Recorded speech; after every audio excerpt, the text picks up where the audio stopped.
அமெரிக்காவுக்கும் ஈரானுக்கும் இடையிலான போர் நிறுத்தம் முடியப்போகுது. அந்த கடிகாரம் 0வ தொட்டா அடுத்து என்ன நடக்கும்? இதோட தாக்கம் உலகத்தை எப்படியெல்லாம் புரட்டி போடப் போகுது?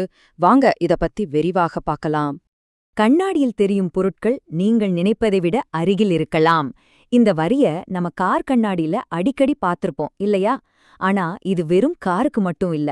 நாம இன்னைக்கு பார்க்க போற இந்த உலக அரசியல் சூழ்நிலைக்கு இது ஒரு மிகச்சரியான உதாரணம். அப்போ அந்த கார் கண்ணாடிக்கும் இந்த போர் நிறுத்தத்துக்கும் என்ன சம்பந்தம்? நாம நினைக்கிறோம் போர் நிறுத்தம் முடியறதுக்கு இன்னும் நாள் இருக்குன்னு. ஆனா உண்மையில அது நம்ம ரொம்ப பக்கத்துல வந்துடுச்சு. கார் கண்ணாடியில வர்ற வண்டி மாதிரி. அதோட விளைவுகளும் அப்படிதான். நம்ம நினைக்கிறத விட ரொம்ப பக்கத்துல இருக்கு. சரி, போர் நிறுத்தம் முடியற இந்த நிலையில 2 தரப்புக்கும் முன்னாடியும் என்னென்ன ஆப்ஷன்ஸ் இருக்கு? அவங்க எந்த வழிய தேர்ந்தெடுக்க போறாங்க? கேள்வி ரொம்ப சிம்பிள், ஆனா பதில் ரொம்ப சிக்கலானது. போர் நிறுத்தமா இல்ல மறுபடியும் சண்டையா? இவங்க எடுக்க போற ஒரு முடிவு அந்த பகுதி முழுசோட தலைவிதியே மாத்தப் போகுது. அவங்க முன்னாடி மொத்தமா 4 வழிகள் தான் இருக்கு. 1, சரி அமைதியா போலான்னு போர் நிறுத்தத்தை நீட்டிக்கலாம்.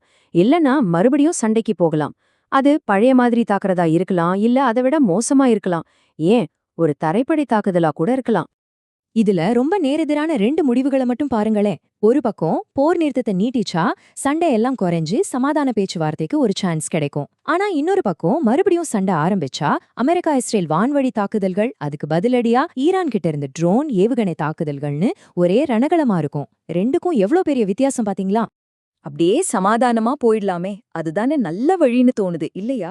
ஆனா விஷயம் அவ்ளோ சிம்பிள் இல்ல. ஒரு போர் நிறுத்தம் எப்படி அமைதிக்கு பதிலா ஒரு பெரிய போருக்கான தயாரிப்பா மாறுதுன்னு பாருங்க. இங்கதான் அசல் ட்விஸ்டே இருக்கு.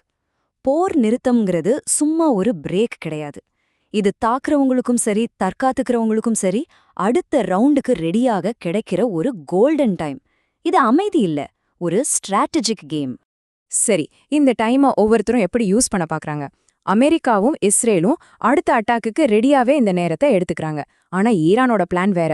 அவங்க நம்மளை யாருமே தாக்க முடியாத அளவுக்கு பலமாகிடணும், அப்போதான் நம்ம டேர்ம்ஸ்ல சமாதானம் பேச முடியும்னு நினைக்கிறாங்க. சரி, இது ஏதோ அங்க நடக்கிற சண்டை தானே, நமக்கு என்னன்னு நினைக்கிறீங்களா? வாங்க இந்த சண்டை எப்படி உலகம் பூரா இருக்கிற சாதாரண மக்களோட பாக்கெட்டை பாதிக்குதுன்னு பாப்போம்.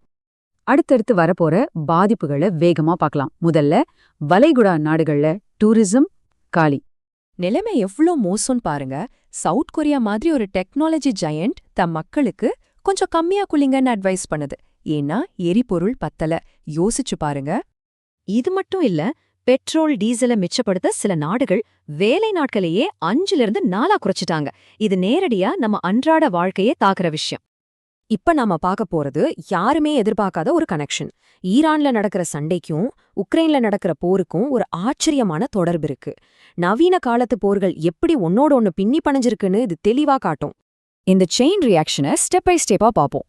முதல்ல ஈரான் சண்டையால ஆயில் சப்ளை குறையுது, விலை ராக்கெட் வேகத்துல ஏறுது. 2வது, விலைய குறைக்க வெஸ்டர்ன் நாடுகள் ரஷ்யா மேல இருந்த தடைய தளர்த்தி அங்கிருந்து ஆயில் வாங்குறாங்க. இதனால ரஷ்யாவுக்கு ஆயில் மூலமா வர்ற வருமானம் பயங்கரமா அதிகமாகுது. 4வதா, இந்த பணவரவை தடுக்க உக்ரைன் நேரடியா ரஷ்யாவோட ஆயில் கட்டமைப்புகளையே தாக்க ஆரம்பிக்குது. பாத்தீங்களா எப்படி கனெக்ட் ஆகுதுன்னு? இந்த தடைகளை தளர்த்துனதால ரஷ்யாக்கு கிடைச்ச லாபம் எவ்வளோ தெரியுமா? சும்மா இல்ல, ஒரு நாளைக்கு எக்ஸ்ட்ராவா $150 மில்லியன். நினைச்சு பாருங்க. சரி, இவ்ளோ சிக்கல், இவ்ளோ கனெக்ஷன்ஸ் எல்லாம் பார்த்தாச்சு. கடைசியா என்னதான் நடக்க போகுது? எது நடக்கிறதுக்கு வாய்ப்பு அதிகம்?